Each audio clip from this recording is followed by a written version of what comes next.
जानना चाहेंगे आप कल जिस तरह से हमले हुए हैं आपने भी मुलाकात की है। देखिए, हमारे नेता किरीट सोमैया जी के ऊपर जो पुलिस के प्रोटेक्शन में पुलिस के सामने जो हल्ला हुआ, अटैक हुआ, उसके बारे में मैं उनको मिलने आया था। इस तरीके की नामर्द की तरह से अगर ये उद्धव ठाकरे सरकार चलेगी तो उसका जवाब हमको देना अच्छी तरह से मालूम है। हमको सिर्फ लॉ एंड ऑर्डर को मेंटेन करना ये सिर्फ बीजेपी की जिम्मेदारी नहीं है। विचारों की लड़ाई हम विचारों से लड़ सकते हैं, मगर अगर आप पत्थर की लड़ाई चालू करेंगे तो हमें भी उस तरीके का जवाब देना अच्छी तरह से मालूम है। आप अपने पुलिस डिपार्टमेंट को जरा 24 घंटा छुट्टी पे भेजिए और हमको जिम्मेदारी दीजिए। हमको अच्छी तरह से मालूम है इनको चुप कैसा कराना। उद्धव जी को बोलता हूँ कि वो राज्य के प्रमुख है, मुख्यमंत्री है। मुख्यमंत्री की जिम्मेदारी होती है कि राज्य की जनता को सुरक्षता देनी चाहिए, ऐसी उनकी प्रमुख जिम्मेदारी है।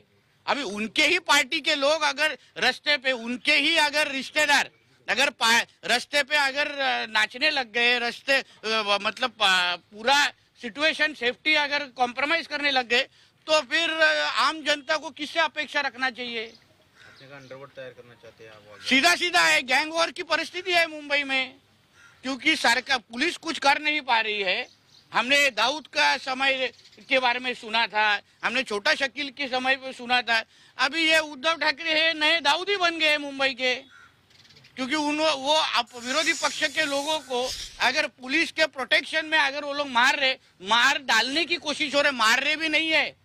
मुझे कोल्हापुर के सिविल हॉस्पिटल में मार डालने की कोशिश की, मोहित कंबोज को उस दिन मार डालने की कोशिश की, आज किरीट सोमैया साहब को कल मार डालने की कोशिश की। अगर मार डालने की कोशिश हो रही तो उसको गैंगवारी बोलेंगे ना, इसको राजनीति बोलते नहीं है।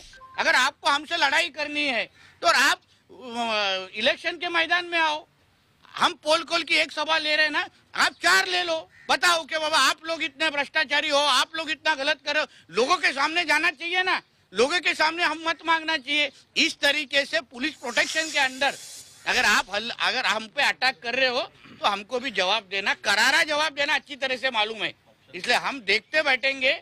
इसके ज्यादा वापस अगर किसी भी तरह का अगर हल्ला हुआ तो महाराष्ट्र में जो तांडव होगा उसका जिम्मेदार हम लोग नहीं। Thank you.